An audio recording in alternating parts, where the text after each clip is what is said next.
Bapak-bapak, ibu-ibu, saudara-saudara kaum muslimin rahimakumullah. Dunia ini penuh dengan berbagai macam kesibukan.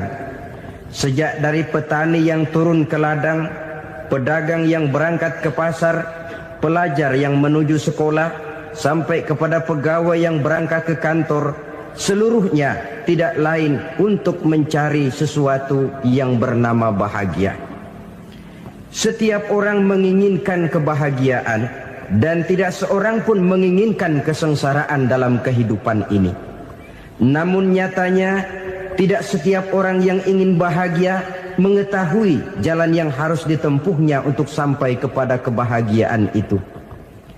Maka pada kesempatan pertemuan kali ini saya ingin menyampaikan sebuah hadis dari junjungan kita baginda Nabi besar Muhammad sallallahu alaihi wasallam yang termuat dalam kitab Mukhtarul Ahadits An-Nabawiyah, di mana beliau bersabda, arba'un min sa'adatil mar'i.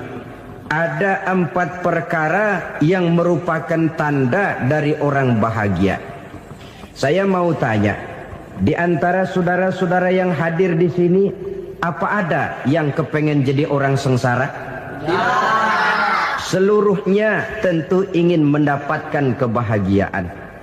Maka menurut resep dari Nabi kita, tanda orang bahagia itu 4. Jadi kalau saudara ingin bahagia, harus mempunyai 4 perkara ini.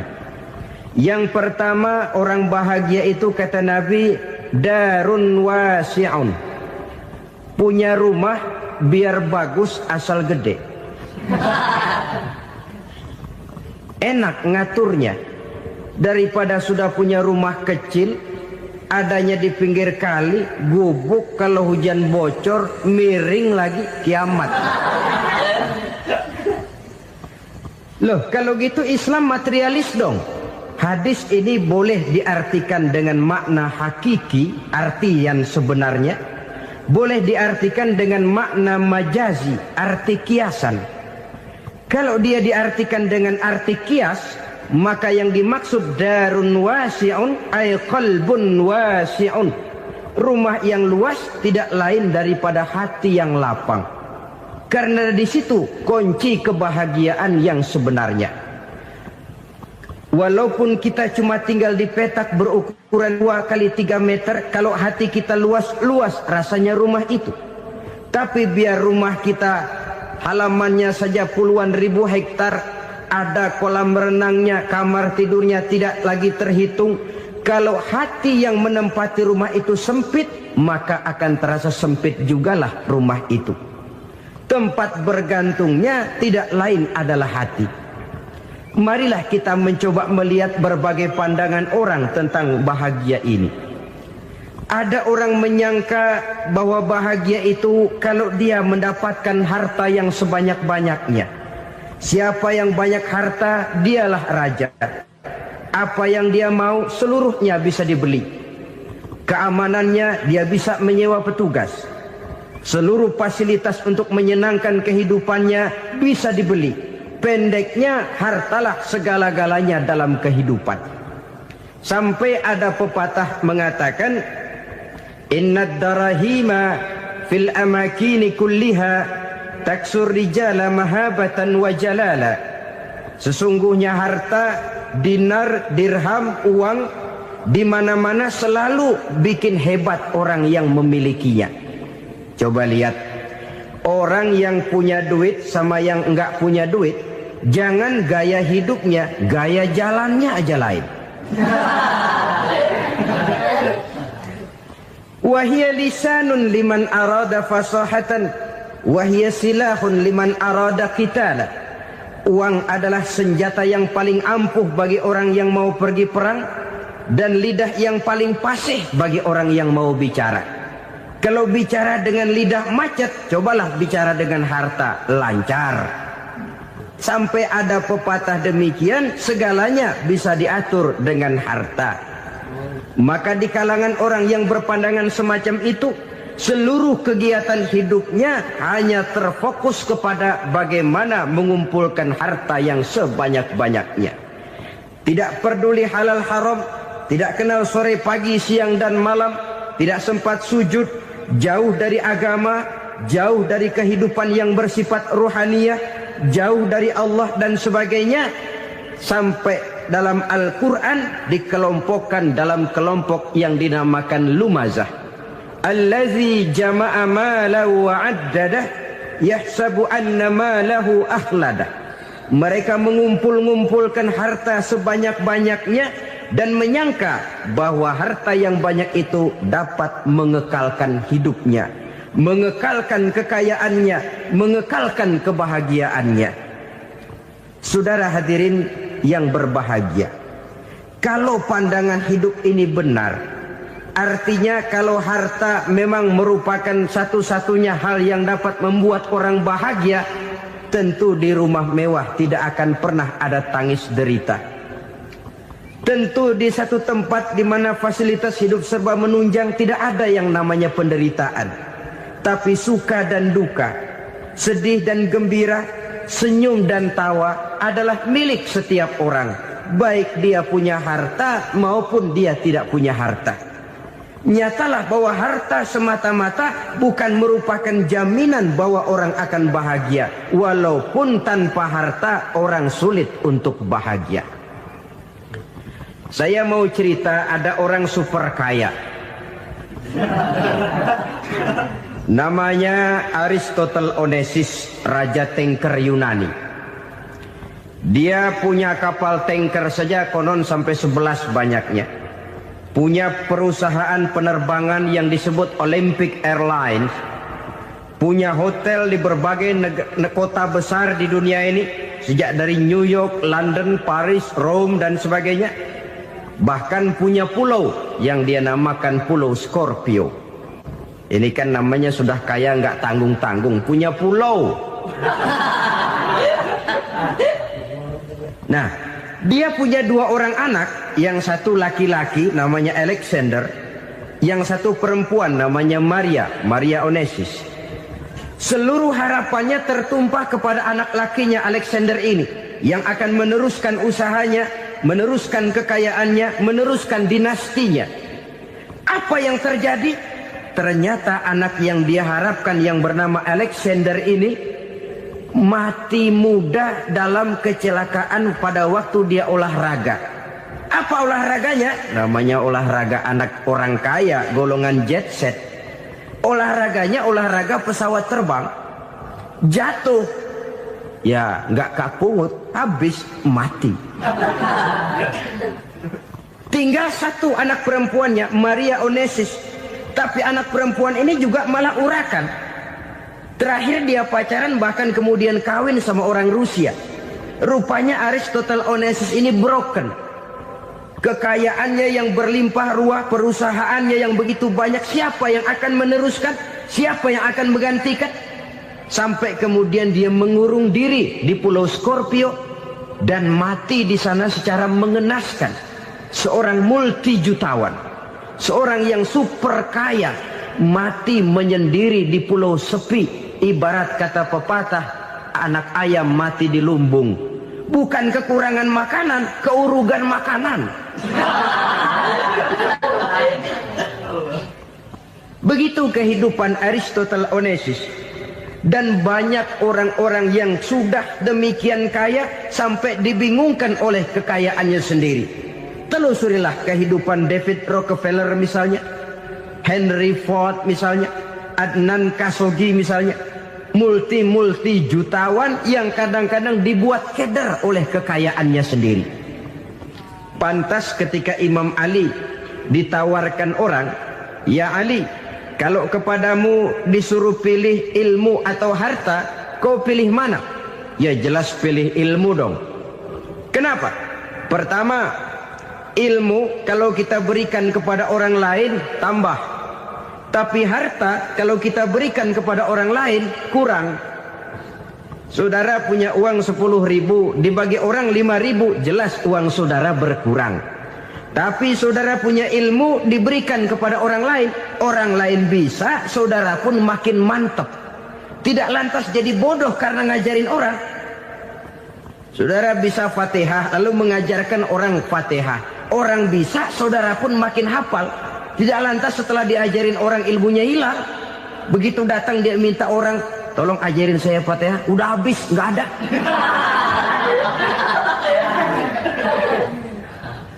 Yang kedua kata Imam Ali, ilmu menjaga kita. Kalau harta kita yang harus jaga. Makin banyak ilmu, makin terpelihara diri seharusnya.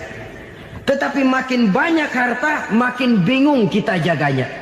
Sampai kadang-kadang kalau perlu seluruh keliling rumah dipasangi alarm. Belum cukup disewakan anjing besar-besar, pasang di depan pintu, awas anjing galak. Masih belum cukup juga cari centeng tukang-tukang kepruk jaga rumah. Masih terasa belum aman, padahal rumahnya dikelilingi tembok besar. Di balik tembok ada pintu-pintunya tebal. Di balik pintu itu terbuka masuk kamar, kamar pun ada pintunya, pintunya pun kuat. Masuk ke dalam kamar ada lemari, lemarinya pun pintunya kuat, dikunci, kuncinya pun kuat. Tapi terhadap seluruhnya yang timbul cuma sekedar was-was saja. Kesimpulannya sekali lagi, tanpa harta orang memang sulit untuk bahagia. Tapi harta semata-mata tidak merupakan jaminan orang akan bahagia. Dengan hati yang luas, itu modal utama untuk mencapai kebahagiaan hidup. Orang yang hatinya luas, saudara-saudara, punya hati yang lapang, melihat kenyataan hidup ini, dia bersyukur senantiasa kepada Allah. Lantas tidak timbul hasud dan iri hatinya. Oleh karena itu jiwanya selalu lapang. Kalau tidak, cupik hati namanya. Dangkal pandangan, tidak senang melihat orang lain dapat nikmat, dan itu sering dijadikan contoh. Kalau orang yang lapang dada, dia lihat tetangganya beli TV baru, dia berkata, alhamdulillah ya, tetangga kita beli TV, mudah-mudahan kita bisa ikut nonton. Lapang dadanya. Tapi orang yang sempit hati, lihat tetangga beli televisi, meriang. Enggak dia apa-apain, meriang. Besoknya dengar tetangga beli motor, makin sakit, ke rumah sakit.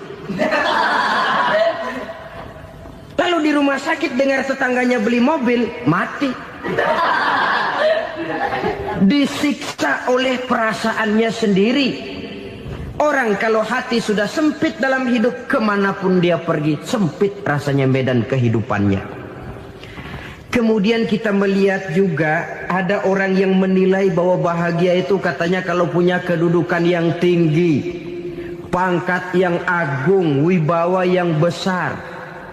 Mungkin betul, tapi mungkin juga tidak. Bergantung kepada hati orang yang punya pangkat itu. Sama dengan harta tadi. Harta akan membawa bahagia kalau dia jatuh ke tangan orang yang berhati lapang.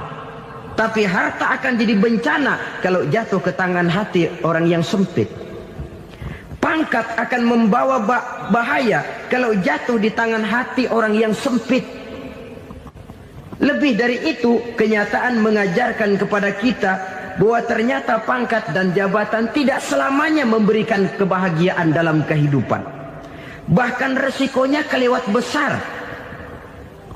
Beberapa bukti kita bisa ambil dari para pemimpin dunia yang menjadi korban lantaran pangkat dan jabatan yang disandangnya.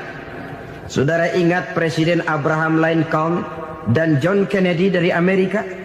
Dibunuh orang. Park Chung-hee dari Korea Selatan, Ziaur Rahman dari Bangladesh, Anwar Sadat dari Mesir, terakhir Indira Gandhi dari India, menjadi korban dari pangkat dan jabatan yang disandangnya dari orang-orang yang tidak senang dia memegang jabatan itu. Dia akan mudah mengundang bencana. Sehingga pantas kalau seorang presiden terkemuka Amerika, Harry Truman namanya, dia mengatakan jabatan presiden itu, kata dia, seperti orang nunggang macan, naik macan. Harus kita taiki, kalau enggak dia bakal nerekam kita, ngeri katanya. Adapun orang yang hatinya lapang, Kalau dia menerima pangkat dan jabatan, dianggapnya itu satu kesempatan untuk berbuat baik. Tapi orang yang berhati sempit, menerima pangkat dan jabatan, bukan kadang-kadang menerima, malah berusaha setengah mati mencapai dengan segala cara. Kalau perlu jilat atas, jilat atas. Jadi golongan sumuhun dawu. Jadi kelompok kulon nuwun, yes sir, yang kerjanya cuma oke bos. Kalau perlu jilat atas, jilat atas. Kalau perlu injak yang bawah, injak yang bawah. Perlu sikut kiri kanan, sikut kiri kanan. Yang penting pangkat dapat, jabatan dapat. Orang yang semacam ini, kalau sudah mempunyai pangkat dan jabatan, biasanya dia tidak menganggap itu sebagai amanah, tidak menganggap sebagai kesempatan berbuat baik, tapi malah kesempatan untuk memperturutkan hawa nafsunya yang dilatar belakangi oleh kesempitan hatinya tadi. Apalagi kalau orang memperoleh pangkat karena banyak mengeluarkan uang. Seakan-akan pangkat dan jabatan itu sekarang macam proyek, pakai tender. Siapa yang berani bayar segini, naik. Nggak berani, minggir.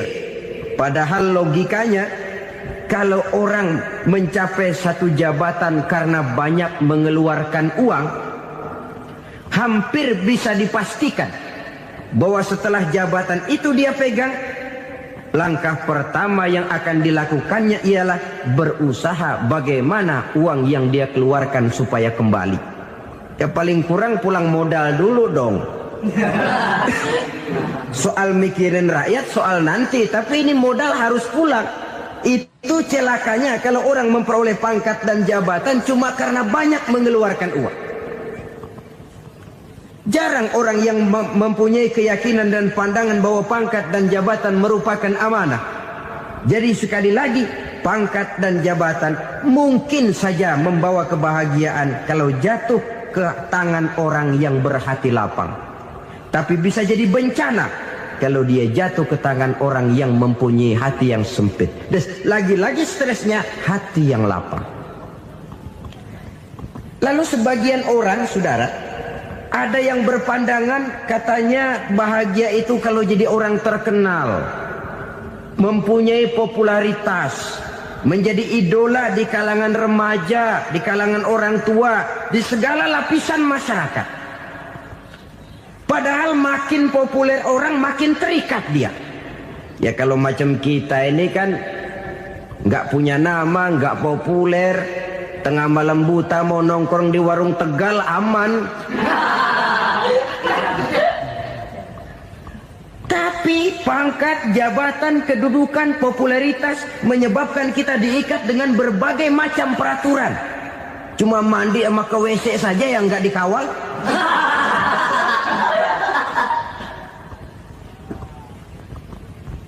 Benarkah popularitas, ketenaran membawa kebahagiaan? Mungkin. Ya, tapi mungkin juga tidak. Kenapa? Banyak orang-orang populer yang mengakhiri hidupnya secara tragis. Kita ambil beberapa nama. Di Amerika tahun 60-an ada bintang seksi paling terkenal yang dijuluki seks bom. Bom seks. Sampai sekarang jadi legenda, namanya Marilyn Monroe. Singkatan doublenya itu inisialnya MM, Marilyn Monroe. Terkenal top sampai dia mati tahun 62, namanya sekarang masih saja dibicarakan orang. Kenapa dia bunuh diri? Tidak punya hartakah dia? Banyak. Kurang populerkah dia? Seluruh dunia mengenalnya. Sejak rakyat kecil sampai pejabat tinggi dia punya hubungan. Kenapa? Jenuh. Dia terlahir dalam keadaan yatim. Setelah itu tidak lama dia berangkat remaja, ibunya meninggal. Pindah dari wanita asuh ke wanita asuh sampai 12 orang ibu angkatnya. Dan kekecewaan yang paling parah, setiap laki-laki yang dekat dengannya hanya seperti kapal berlabuh. datang dan pergi silih berganti, padahal dia merindukan seseorang yang bisa melindungi hidupnya. Dia rindukan itu dan dia tidak pernah menemukan. Itu yang akhirnya menyebabkan dia minum pil tidur kelewat dosis, minum obat tidur kebanyakan, ya tidur terus sampai sekarang.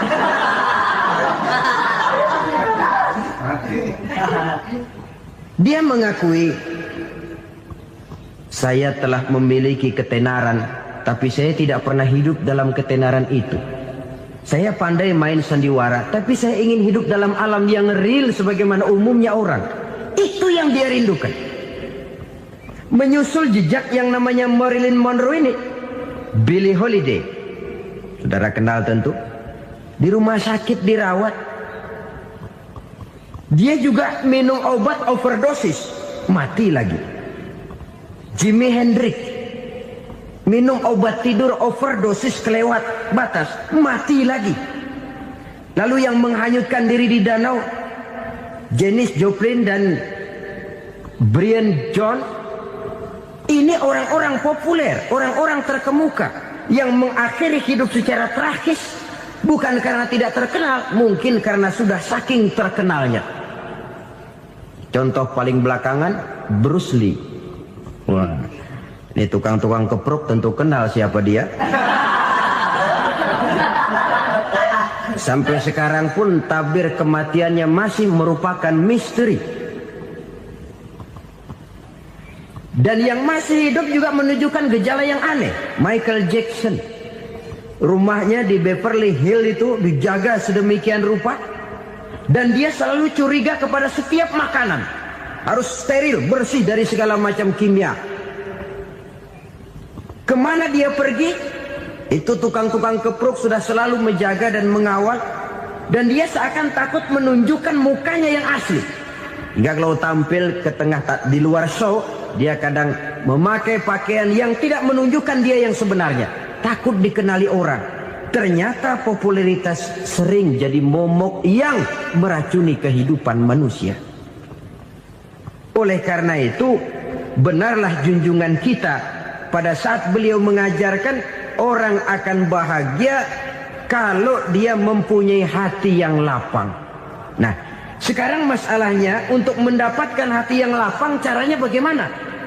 Kita kembali kepada konsep Quran. Allah mengajarkan, ala inna bidzikrillahi tatmainnul qulub. Ketahuilah bahwa dengan banyak mengingat Allah, hati akan tenang, jiwa akan lapang. Dengan kata lain, dekat dengan agama, merasakan kehadiran Allah dekat dalam hidup.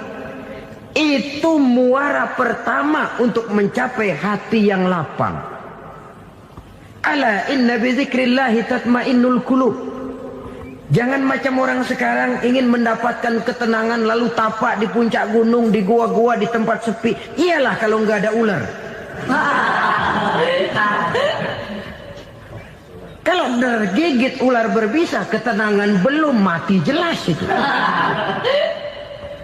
Islam positif untuk mendapatkan ketenangan. Ala inna bidzikrillahi tatmainnul qulubi. Bahwa ketahuilah bahwa dengan banyak mengingat Allah, hati akan tenang, jiwa akan lapang, nuansa pikiran akan luas. Karena yang namanya bahagia ada dimanapun manusia berada. Di kampung ada bahagia, di kota ada bahagia. Di ngarai, di lembah, di gunung, di hutan, di lautan, di angkasa luar. Dimanapun bahagia itu ada kalau kita bermodalkan hati yang lapang ini. Dan hati akan lapang kalau kita dekat dengan agama. Dekat dengan harta buat sementara hati mungkin tenang. Tapi ketenangan yang relatif dan temporer. Apalagi orang tiap kali tambah harta, tiap kali tambah rencana. Itu wajar. Mungkin sebelumnya saudara berpikir, kalau punya duit 5.000 enak nih. Begitu punya duit 5.000, aduh sayang kalau 10.000 aja. Tiap kali tambah harta, tiap kali lain rencana. Makin banyak rencana, makin menjauhkan kita dari yang namanya ketenangan. Padahal ketenangan merupakan unsur utama untuk mencapai bahagia. dan ketenangan itu bermuara dalam hati manusia. Tengoklah kehidupan ini. Orang yang banyak harta dengan orang miskin, berbedakah rasa sakit yang mereka tanggungkan? Rasanya tidak. Walaupun si kaya tidur di kasur empuk berselimutkan sutra mahal, sementara si miskin meringkuk di balai bambu yang keras dan kasar. Apabila maut datang, dia juga tidak pernah pilih bulu. Maut datang menjemput si kaya di singgasana keemasannya, dikelilingi oleh para pengasuh, dayang dan inang serta para pengawal. Dan maut pun datang menjemput si miskin papa, sehingga ia tergelepar di tepian jalan. Kedua-duanya bernama mati. Kalau nyata bahwa sakit yang ditanggung si kaya tidak beda dengan sakit yang ditanggung si miskin, bukan harta semata yang membuat orang bahagia. Hati yang tenang, jiwa yang lapang penuh kedamaian, karena banyak berzikir dan mengingat Allah, itu merupakan modal utama untuk mencapai sesuatu yang bernama bahagia.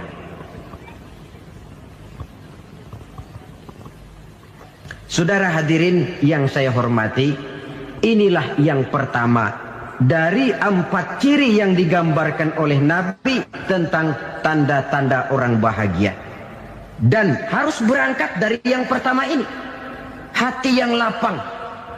Ini yang harus kita miliki lebih dahulu, baru nanti akan menyusul kepada poin yang ketiga, kedua dan selanjutnya. Sebab kalau hati sudah terisi dengan jiwa yang lapang, seluruh persoalan insya Allah akan bisa kita atasi dengan sebagaimana mestinya. Yang kedua sekarang, tanda orang bahagia menurut baginda Nabi, markabun syariah. Orang bahagia itu, kata beliau, punya kendaraan biar cepat asal lancar. Artinya kemana dia mau pergi mudah. Apa maksud hadis ini? Kalau kita kaji lebih dalam, kendaraan itu kan alat transportasi. Transportasi tidak lain adalah usaha memudahkan komunikasi. Pindah dari situ kepada teori bahwa manusia adalah zon political, makhluk bermasyarakat yang tidak bisa memenuhi kebutuhan hidupnya secara sendirian. Kita memerlukan keberadaan orang lain dalam kehidupan ini. Untuk memakai baju saja kita sudah perlukan petani yang tanam kapas, pabrik yang memintal kapas jadi benang, pabrik yang menenun benang jadi kain, sampai kepada mesin jahit, sampai kepada tukang jahit. Itu cuma untuk memakai pakaian saja. Tidak seorang pun di antara kita yang sanggup memenuhi kebutuhan hidupnya secara sendiri. Kita perlu orang lain. Maka kebebasan dalam arti mutlak, kebebasan tanpa batas, itu tidak mungkin ada dalam kehidupan. Karena kita mengadakan yang disebut interaksi sosial. Setiap kegiatan kita tentu melibatkan orang lain. Menurut kita barangkali kita bebas jalan di jalan raya semaunya, tapi orang lain berkendaraan pun merasa bahwa ini ada juga jalan haknya, dan begitu selanjutnya. Oleh karena itu, maksud dari kendaraan yang cepat ini adalah khulatuhu ma'as solihin. Lingkungan pergaulannya terdiri dari orang-orang soleh. Pergaulannya luas. Kemana dia pergi ada temannya. Kesulitannya ada tempat dia cerita. Dan kesulitan kalau sudah diceritakan kepada orang lain, taruh kata orang itu tidak bisa menolong, namun menceritakannya kepada orang yang kita percayai, kan paling kurang sudah mengurangi beban jiwa, mengurangi tanggungan batin, merasa masih ada tempat kita cerita. Maka lebih baik orang awam yang mau bergaul ketimbang orang setengah alim tapi ngunci pintu.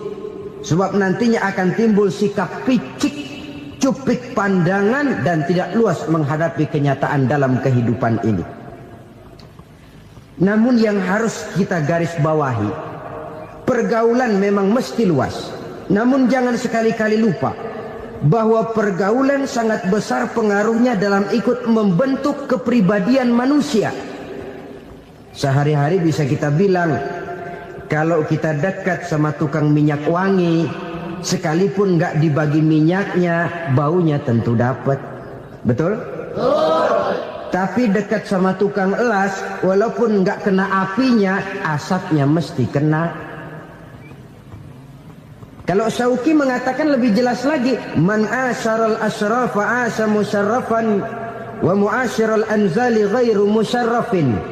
Awalam taral jildal hakira muqabbalan bisagri lamma sara jildal mushaf. Siapa yang bergaul dengan orang mulia, dia bakal ikut menjadi mulia. Tapi siapa yang berteman dengan orang hina, dia tidak bakal ikut menjadi mulia. Tidakkah kau lihat, kata Syauqi, kulit kambing yang hina pun dicium orang ketika menjadi kantong Quran. Kulit kambing hina, kalau dia sendirian gak ada yang mau cium. Tapi begitu dia bergaul dengan Quran, menjadi kantong Quran, dipakein minyak wangi, ditaruh di tempat yang tinggi, mau diambil dicium dulu, dibawa dengan penuh hormat dan hati-hati. Kulit kambing yang hina lantaran berteman dengan Quran, numpang mujur. Tapi coba lihat kalau kulit kambing berteman dengan kayu, jadi beduk, habis. Zohor dikemplang, asar dipukul. Itu pun sedikit saja, cuma salah milih teman. Yang temannya Quran dihormati orang, yang temannya kayu lantaran jadi beduk, gelap-gelap subuh orang udah kemplangin.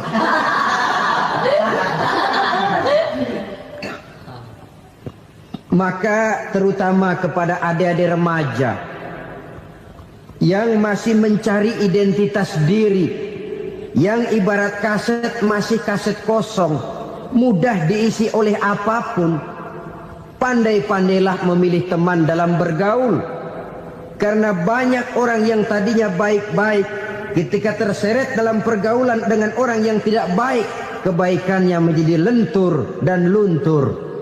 Tapi berapa banyak bajingan-bajingan tengik, orang-orang yang berlumur noda dan dosa, tiap hari melakukan maksiat, namun bergaul dengan orang yang baik-baik, pada akhirnya sedikit demi sedikit beringsut dan berangsur dia terbiasa mengikuti kebaikan-kebaikan. Saya tekankan ini kepada remaja karena mereka masih mencari identitas diri. Apa yang mereka lihat mereka mau, apa yang mereka dengar mereka ingin tahu. Coba lihat kehidupan remaja. Pulang nonton film Rambo, pengen jadi Rambo, gagah, maunya belekai melulu. Pulang nonton film Superman, pengen bisa terbang. Pulang nonton India, nyanyi melulu. Wajar, mereka masih mencari identitas diri. Saya ini sebenarnya siapa? Lingkungan, pergaulan akan membentuk itu. Karena itu pandai-pandailah bergaul, karena ia sangat besar pengaruhnya dalam ikut membentuk kepribadian manusia. Apalagi sifat yang jelek lebih cepat menularnya ketimbang sifat yang baik. Sifat yang baik, watak yang soleh itu lambat sekali untuk menular. Tapi yang tidak baik, kan prosesnya mah kalau remaja biasanya mula-mula dengar. Karena dengar lalu pengen tahu. Karena pengen tahu lalu ngeliatin. Begitu ngeliatin kan pengen nyobain. Setelah nyobain ketagihan. Nah, ini prosesnya. Yang namanya ganja, morfin, narkotik, awalnya kan begitu.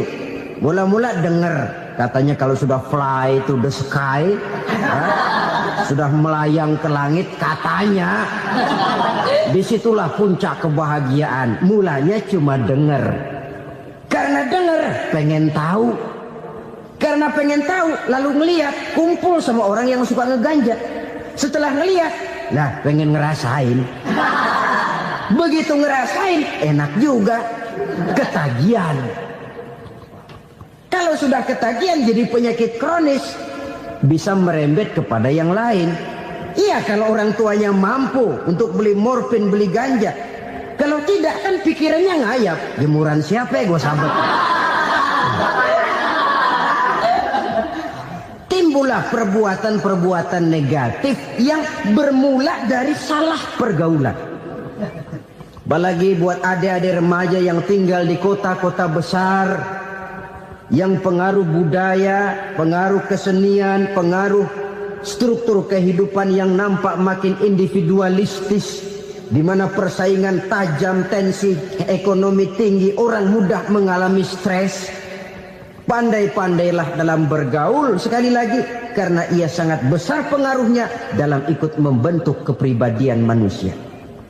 Orang bahagia punya kendaraan yang cepat, artinya punya pergaulan yang luas, dan lingkungan pergaulannya terdiri dari orang-orang yang soleh. Kemana dia pergi, ada teman. Kesulitannya, ada tempat dia cerita. Tapi kalau sudah menyendiri, hidup sendiri, kesulitan dipikiri sendiri, bisa mati belum waktunya. Tidak ada tempat berbagi rasa, tidak ada tempat bercerita, tidak ada tempat mengurangi beban dalam kehidupan. Pantas betul kalau Islam sangat menggalakkan dan menganjurkan orang kalau sudah sampai waktunya itu untuk melangsungkan nikah. Kata Nabi, ya ma'syaras syabab man istata'a minkumul ba'at falyatazawwaj. Hai para pemuda, kalau sudah mampu memberi nafkah, kawinlah, nikahlah kamu. Kenapa? Sudah ada teman hidup, tempat berbagi rasa.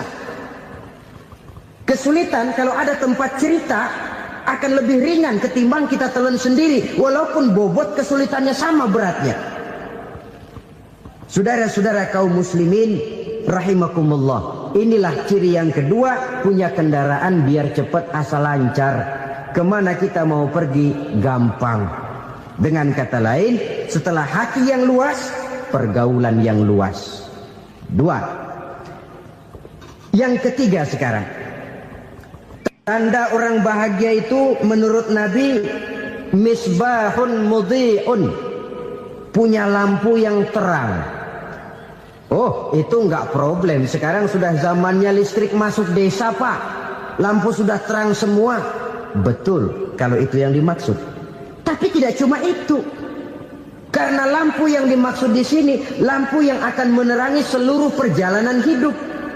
Dan perjalanan hidup itu sudah dimulai sejak kita terlahir ke alam ini, sampai masuk ke alam barzakh, kumpul di padang mahsyar, sampai ke akhirat.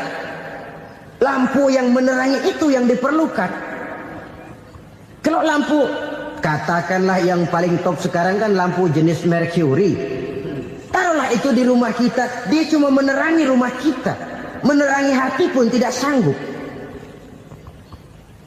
Bila kita masuk ke alam barzakh, alam kubur, sanggupkah si Mercury yang begitu terang menerangi alam barzakh kita? Tidak sanggup lagi. Sanggupkah lampu yang ratusan watt, bahkan puluhan ribu watt menerangi kehidupan di padang mahsyar? Tidak akan sanggup lagi. Kalau demikian, yang dimaksud lampu yang terang di sini apa? Tidak lain amal soleh, kebajikan yang kita lakukan dalam hidup. Itu yang akan jadi lampu penerang. Di dunia nama kita akan terang. Jasad kita boleh hancur terkubur tanah, tapi nama kita akan dikenang orang. Begitulah kalau orang meninggalkan kebajikan dalam hidup seperti sekarang. Ribuan orang tiap saat berziarah ke kubur Imam Syafi'i, ke kubur Imam Malik, ke kubur Imam Ghazali, ke kubur orang yang baik-baik, orang yang soleh-soleh.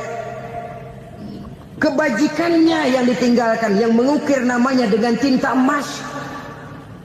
Sehingga saudara sudah terbaring di alam kubur, orang lewat, Allah, ini kuburannya Fulan bin Fulan, dulu ini kebaikannya Masya Allah, saya ikut merasakan. Mari kita mampir sebentar, kita Fatihah.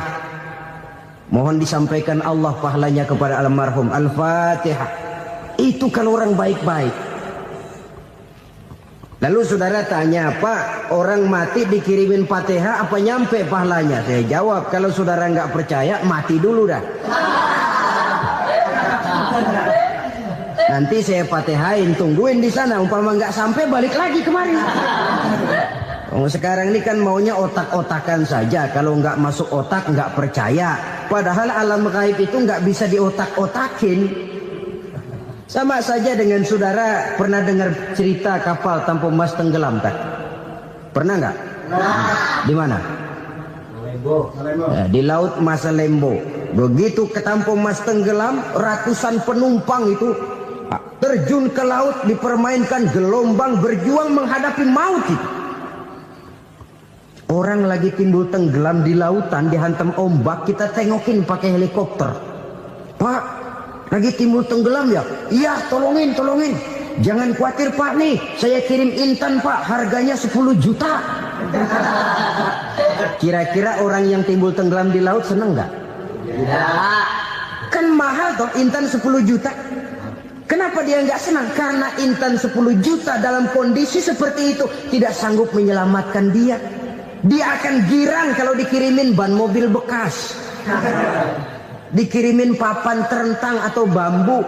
Intan yang 10 juta dia nggak girang. Ban mobil bekas yang 1000 perak, tuh pegang, itu yang dia girang betul. Inilah sebabnya Nabi berkata, mal mayyitu fi qabrihi illa kal ghariqil mutaghawwis. Orang yang meninggal di alam kuburnya seperti orang timbul tenggelam di lautan. Yantaziru da'watan min ahli, menunggu doa dari keluarganya yang masih hidup. Duh, bapak saya sudah meninggal, saya sayang benar sama dia. Kirimin kulkas ke kuburannya Itu sama saja dengan tadi orang tenggelam di lautan dikirimi intan yang harganya 10 juta, tidak sampai. Begitulah kalau kebajikan yang kita tinggalkan dalam hidup, sudah mati pun kubur kita masih diziarahi orang. Tapi kalau jahat yang kita tinggalkan, boro-boro lah orang mau doa lewat dekat kuburan kita juga serem. Tuh bajingan no, dulu mati dipendem di situ tuh.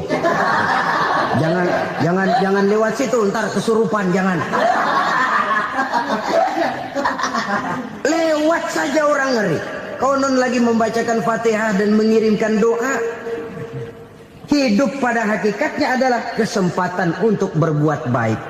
Maka sekali kesempatan itu diberikan, manfaatkan dengan sebaiknya. Sebab kesempatan kedua tidak akan pernah ada. Kesempatan berbuat baik di sini, di akhirat sudah pembalasan namanya. Sekali kesempatan itu dicabut, dia tidak akan pernah dikembalikan lagi. Kata Iqbal, hidup tidak mundur ke belakang, Bung. Berhenti diinjak orang, mundur hancur. Tidak ada kata mundur dalam hidup ini. Berhenti diinjak orang, mundur kecebur. Tidak ada kata lain, harus maju dalam kehidupan dalam artian yang positif. Hidup adalah kesempatan untuk mengumpulkan kebajikan yang sebanyak-banyaknya.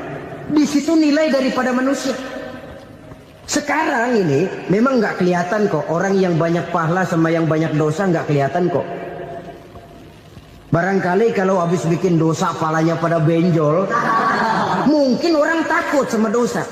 Tapi sekarang sama saja, orang yang banyak dosa dengan yang nggak banyak dosa jalan bareng dari belakang, sama, nggak kelihatan beda. Tapi ada waktunya di mana pahala memegang peranan, di mana dosa diperlihatkan. Sama saja kalau kita bawa mobil siang, lampu kan nggak begitu berfungsi. Apa lalu bilang, alah ini lampu berat-beratin, copot-copotin aja dah. Tidak perlu begitu. Kenapa? Pada satu saat malam senja akan datang. Bila matahari terbenam, senja pun datang, gelap mulai merayap, disitulah baru terasa perlunya lampu.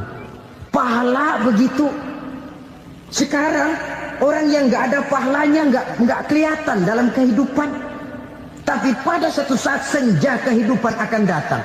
Ajal merenggut nyawa, malam merayap, dan hidup mulai diliputi kegelapan di alam barzakh. Dikala itu kalau nggak punya lampu, alangkah malangnya kita. Sebab amal yang baik, kata Nabi, di alam barzakh itu akan diciptakan menjadi perempuan yang cantik menemani kita. Amal yang jahat akan menjadi orang yang paling jelek nemenin kita. Sudah di tempat gelap yang nemenin jelek.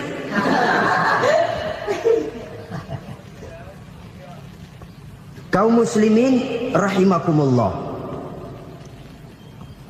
Kalau demikian masalahnya, tergantunglah kita pandai memanfaatkan waktu. Al-waktu kasayf, waktu itu cepat sekali. Yang namanya waktu itu tahu-tahu. Tahu-tahu udah tahun 87. Tahu-tahu udah begitu. Tahu-tahu yang kemarin anak-anak, sekarang udah pada punya anak. Tahu-tahu saja itu. Begitu cepat waktu berlalu. Kalau tidaklah pandai kita memanfaatkannya, akan rugi kita. Nabi bersabda, "Man kana yaumuhu khairun min amsihi fahuwa rabih." Barang siapa yang hari ini lebih baik daripada hari kemarin, itu orang untung. Hari ini lebih baik daripada kemarin. Bulan ini lebih baik dari bulan kemarin. Tahun ini lebih baik dari tahun kemarin. Itu orang yang beruntung. Tahun kemarin sembayangnya maghrib doang, sekarang udah tambah isya. Tahun kemarin cuman Idul Fitri aja ngancem bener, sekarang udah tambah Jumat, lalu tambah lagi maghrib, tambah lagi isya, dan selanjutnya. Hari ini lebih baik daripada kemarin, itu orang yang beruntung. Wa man kana yaumuhu mislu amsihi fahuwa khasir. Lalu barang siapa yang hari ini sama saja dengan hari kemarin, itu orang rugi. Hari ini sama dengan kemarin, rugi itu. Bulan ini begitu, bulan kemarin begitu, tahun ini begitu, tahun lalu juga begitu. Rugi itu orang. Rugi apa? Rugi umur. Umur tambah, amalan gak pernah tambah. Dan saya pikir lebih merupakan azab ketimbang nikmat kalau orang dikasih panjang umur cuma untuk numpuk dosa. Mending mana? Panjang umur banyak dosa sama pendek umur dikit dosa. Mending mana? Mending mana? Ya, paling mending tentu panjang umur banyak pahala. Tapi kalau tidak, sekali lagi, lebih merupakan azab ketimbang nikmat kalau orang diberikan panjang umur tapi cuma untuk sekedar menumpuk dosa. Kehilangan kesadaran bahwa dunia bukan terminal akhir dari satu perjalanan. Dia cuma halte di mana kita berhenti sebentar untuk menuju kepada terminal yang hakiki. Saudara-saudara kaum muslimin rahimakumullah, inilah lampu yang akan menerangi kehidupan. Amal yang kita lakukan di dalam kehidupan. Jadi yang dimaksud dengan lampu yang terang, kebajikan yang kita kerjakan dalam hidup. Nah, setiap orang di awal tadi saya bilang ingin bahagia. Bahagia itu kan hakikatnya kumpulan senang dan selamat. Senang, selamat. Apa bedanya? Senang tapi tidak selamat, nggak bahagia. Selamat tapi nggak senang, nggak bahagia orang. Contoh, kalau orang korupsi, duitnya banyak, senang dia, tapi keselamatannya. Ada tentara baris di samping rumahnya udah bingung, padahal tentara latihan. Tentara cuma latihan, dia bingung. Senang, tapi karena keselamatannya tidak terjamin, dia tidak bahagia. Sebaliknya pegawai negeri jujur benar cuma segaji-gajinya, selamat nggak korupsi tapi melarat, ya nggak bahagia juga, kurang senang. Kesenangan dan keselamatan untuk dunia saja, ya sekali lagi, kalau cuma sekedar untuk dunia saja bisa dibeli pakai uang, bisa dibeli pakai uang.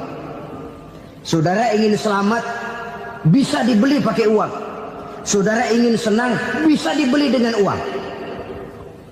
Tapi setelah mati masuk ke alam barzah, habis kekuasaan uang.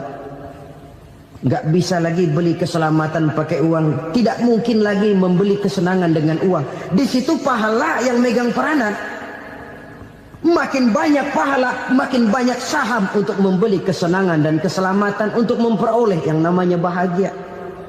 Dan jangan lupa loh, di alam barzah kita nggak sebentar, menunggu datangnya kiamat.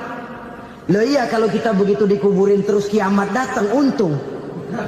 Tapi kalau masih harus 1000, 2000, puluhan ribu tahun yang akan datang, dalam satu penantian yang begitu lama, tanpa saham untuk memperoleh kebahagiaan, satu kemalangan yang tidak ada pernah putus-putusnya.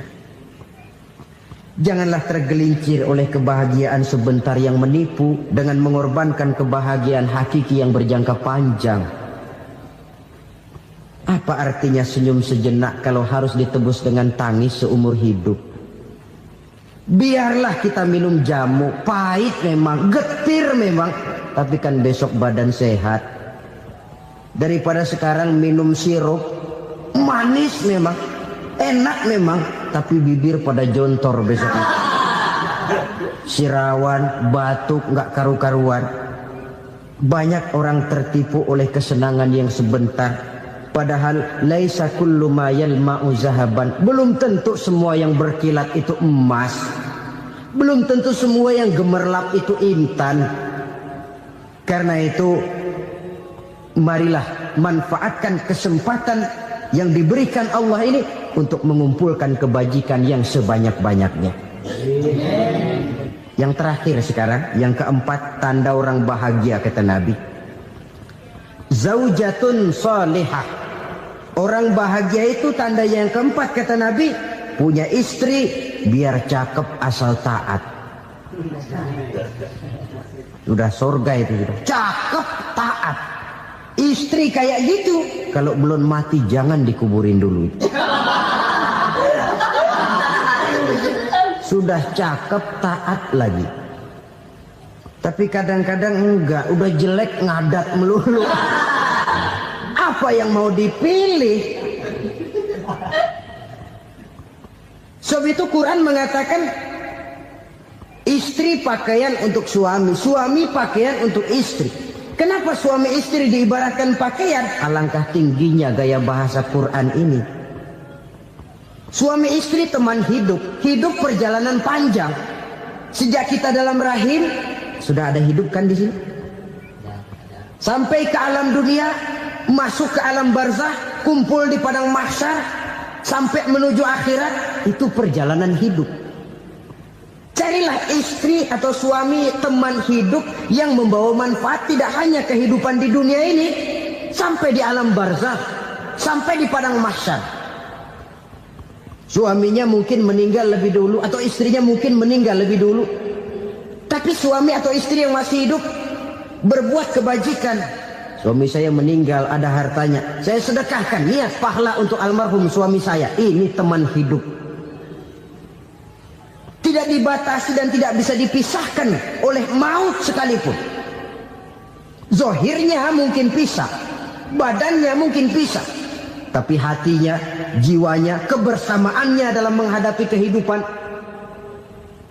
Karena itu, saudara-saudara, bahasa Quran indah. Suami istri diibaratkan seperti pakaian. Apa fungsi pakaian? Pertama, pakaian jadi kebanggaan. Artinya, suami harus menjadi kebanggaan istri, istri harus jadi kebanggaan suami. Yang kedua, pakaian itu kan fungsinya menutup aurat. Artinya, sesama suami istri harus saling menjaga kekurangan masing-masing. Jangan malah sesama suami istri saling membongkar rahasia dan aibnya sendiri-sendiri. Istrinya diceritain jeleknya di mana-mana, atau suaminya dibongkar rahasianya di pasar umum. Itu sudah tidak lagi berfungsi sebagai pakaian. Kenapa semua ini diperlukan? Karena kita menyadari bangsa yang baik terdiri dari masyarakat yang baik. Masyarakat yang baik merupakan susunan dari warga yang baik. Warga yang baik adalah terdiri dari rumah tangga yang baik. Dan rumah tangga yang baik merupakan susunan dari pribadi yang baik. Dari situ langkah dimulai. Membangun satu bangsa yang baik diawali dengan membangun rumah tangga yang baik, dengan menciptakan pribadi-pribadi yang baik. Sehingga dari sini diharapkan berkembanglah nilai-nilai kebaikan. Orang akan bahagia mempunyai istri yang soleh. Kenapa? Tidak ada seorang suami bisa sukses jadi apapun dia, apapun profesinya. Dokterkah, kiaikah, mubalikah, petanikah, pengusahakah, pejabat tinggikah, tidak ada seorang suami yang bisa sukses tanpa peran serta istrinya. Walaupun memang peranan itu tidak begitu kelihatan, tapi sangat menentukan. Karena itu, saudara hadirin yang saya hormati, Islam sangat menghargai kaum wanita, memberikan kedudukan yang tinggi sepanjang tidak mematikan kodrat kewanitaannya. Nah, kalau sudah kesuksesan ini diawali dari rumah tangga, karier di masyarakat mudah untuk dikejar. Tapi keberantakan di rumah tangga merupakan kegagalan pertama di tempat lain. Nah, inilah saja yang dapat Al-Fakir sampaikan pada pertemuan kali ini. selalu berusaha menyimpan sesuatu yang bisa membawa manfaat, baik untuk dirinya, untuk anak cucunya, maupun untuk keluarganya, untuk masa kini dan masa depannya. Kadang simpanan itu berbentuk uang, kadang berupa tanah, lain saat berbentuk pabrik, dan lain sebagainya. Sementara masa depan yang paling pasti adalah akhirat. Jika untuk masa depan dunia kita rela memeras keringat, membanting tulang, pergi pagi dan pulang petang, menyimpan uang, menyimpan tanah, menyimpan pabrik, pernahkah kita merenung jika satu saat kiamat datang, kita dibangkitkan dari kubur masing-masing, berdiri di padang mahsyar untuk mempertanggungjawabkan seluruh kegiatan hidup kita di dunia ini, lalu kita akan menuju ke alam akhirat. Sudahkah kita mempunyai simpanan untuk akhirat kita? Pada pertemuan kali ini saya ingin menyampaikan sebuah hadis di mana Rasulullah sallallahu alaihi wasallam bersabda, "Arba'un min kanzil jannah." Simpanan sorga ada 4 macam. Yang pertama, ikhfa'us sadaqah, menyembunyikan sedekah. Saudara-saudara kaum muslimin, sebagaimana yang kita maklum bahwa Allah Subhanahu wa taala melebihkan sebagian rezeki dari kita terhadap yang lain. Ada yang kaya, ada yang setengah kaya, ada yang miskin, ada yang setengah miskin, dan selanjutnya. Ada yang gajinya kecil tapi penghasilannya gede. Ada yang penghasilannya gede tapi nggak punya gaji. Ada juga yang memang gajinya gede dan penghasilannya gede. Kelebihan rezeki merupakan sunnatullah dan tidak harus membuat kita merasa lebih dari yang lain. Bahkan sebaliknya, kelebihan itu harus membuat kita ringan tangan untuk menolong mereka yang memang memerlukan pertolongan. Kalau saudara diberikan ilmu, maka pertanyaan akhirat cuma satu: ilmumu kau amalkan untuk apa? Kalau saudara diberikan umur yang panjang, pengadilan akhirat juga bertanya satu: umurmu kau habiskan di mana? Tapi kalau saudara diberikan harta, pengadilan akhirat akan bertanya 2: hartamu kau dapat dari mana? Kau belanjakan kemana? Dari mananya ditanya dan kemananya juga ditanya. Oleh karena kita akan dimintakan pertanggungan jawab, maka amanah yang bernama harta ini harus kita gunakan dengan sebaik-baiknya. Ada penggunaan yang merupakan kewajiban, itu zakat namanya. Ada penggunaan yang sewaktu-waktu, itu infak namanya. Ada yang lebih sewaktu-waktu lagi, dan itu sedekah namanya. Zakat dia terikat oleh haul dan nisab, oleh putaran batas waktu dan ukuran dari harta itu sendiri. Sedangkan infak terikat oleh situasi dan kondisi perekonomian seseorang. Sedangkan sedekah tidak terikat dengan apapun. Dalam kondisi seperti apapun kita bisa melakukan sedekah dengan yang terkecil sekalipun. Sampai-sampai Rasulullah sallallahu alaihi wasallam mengajarkan, la tahqiranna minal ma'rufi syai'an walau an talqa akhaka biwajhin talik. Atau ada hadis, tabassumuka fi wajhi akhika laka shadaqah. Senyumanmu kepada temanmu adalah sedekah.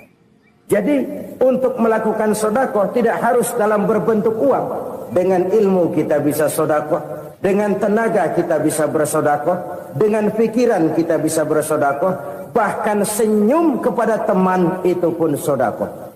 Jadi kalau sedekah dengan uang memang belum punya uang, nyengir aja banyakin. Itu asal pada tempatnya, jangan lalu ketemu tiang listrik cengengesan. Tentu tidak pada tempatnya dan tidak wajar. Nah, sedekah yang paling dicintai Allah adalah sedekah yang disembunyikan. Artinya, jauh dari sifat riya. Kan kadang-kadang ada orang sedekah itu disebutkan namanya, apa tidak bagus? Kalau memang niatnya ikhlas, ya bagus-bagus saja. Untuk memberikan sugesti kepada yang lain. Di Fulan bin Fulan nyumbang sekian, diumumkan. Boleh kalau niatnya untuk memberikan rangsangan kepada yang lain supaya dia menyumbang lebih besar dari orang tadi. Tapi kalau itu mendatangkan riya, maka sedekah yang paling dicintai Allah adalah sedekah yang disembunyikan. Tangan kiri saja tidak tahu apa yang diberikan oleh tangan kanan. Sedekah yang dilakukan dengan ikhlas akan merupakan perbendaharaan surga, tersembunyi dari pandangan orang lain, tidak seorang pun tahu. Karena memang sikap yang baik adalah melupakan kebaikan dan mengingat kesalahan. Itu salah satu ciri orang bahagia. Orang yang selalu mengingat kesalahannya dan berusaha melupakan segala kebaikannya.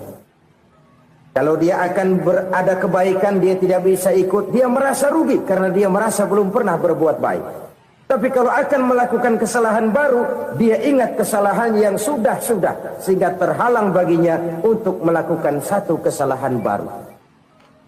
Demikianlah saudara-saudara, bahwa Allah melebihkan rizki sebagian kita dari yang lain, agar terjadi tolong-menolong dalam kehidupan ini.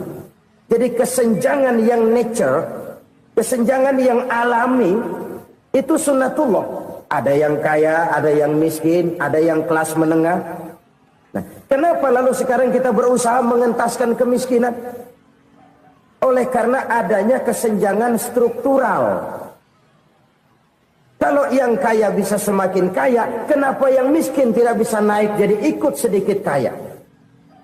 Sebab pada dasarnya Islam adalah agama yang sejak turunnya sudah berupaya memerangi kemiskinan. Bahkan dikatakan kemiskinan itu mendekatkan kepada kekufuran. Orang kalau miskin udah dekat banget sama kafir. Gampang menjadi kafir. Berapa banyak saudara-saudara kita yang oleh karena soal perut, oleh karena soal materi, terpaksa meninggalkan dan menanggalkan akidahnya.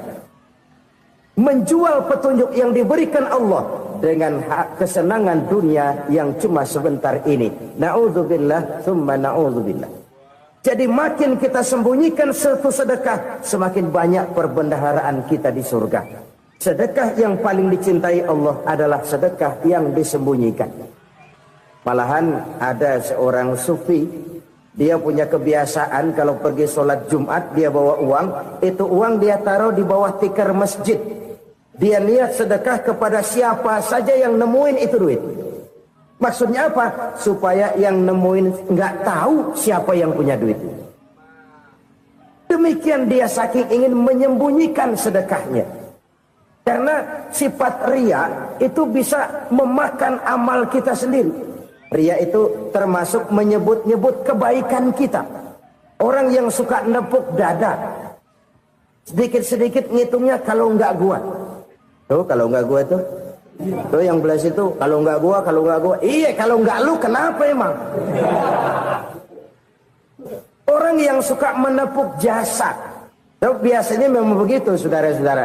Kalau perang lagi berkecamuk, orang nggak sempat ngaku jadi pahlawan.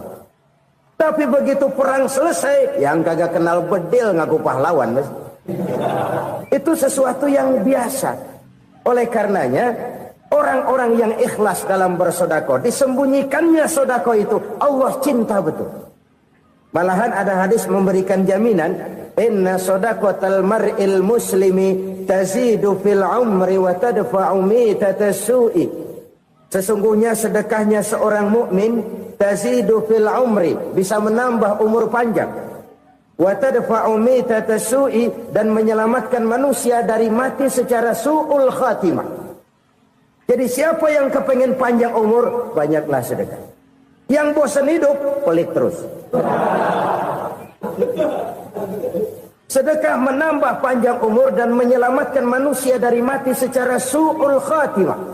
Pak, katanya umur itu nggak bisa ditambah, nggak bisa dikurangin. Kapan? Kalau ajal sudah datang. Fa idza jaa ajaluhum la yastakhiruna sa'atan wa la yastaqdimun. Kalau ajal datang tidak bisa dimajukan, tidak bisa dimundurkan. Itu kalau ajal sudah datang. Tidak bisa lagi umur ditambah dikurangi, sudah datang. Tapi kalau belum datang, itu kan haknya Allah. Mau ditambah, mau dikurangi, hak prerogatif Allah. Sebagai pencipta manusia, Allah maha kuasa dan maha mampu. Sedekah ini menambah panjang umur dan menyelamatkan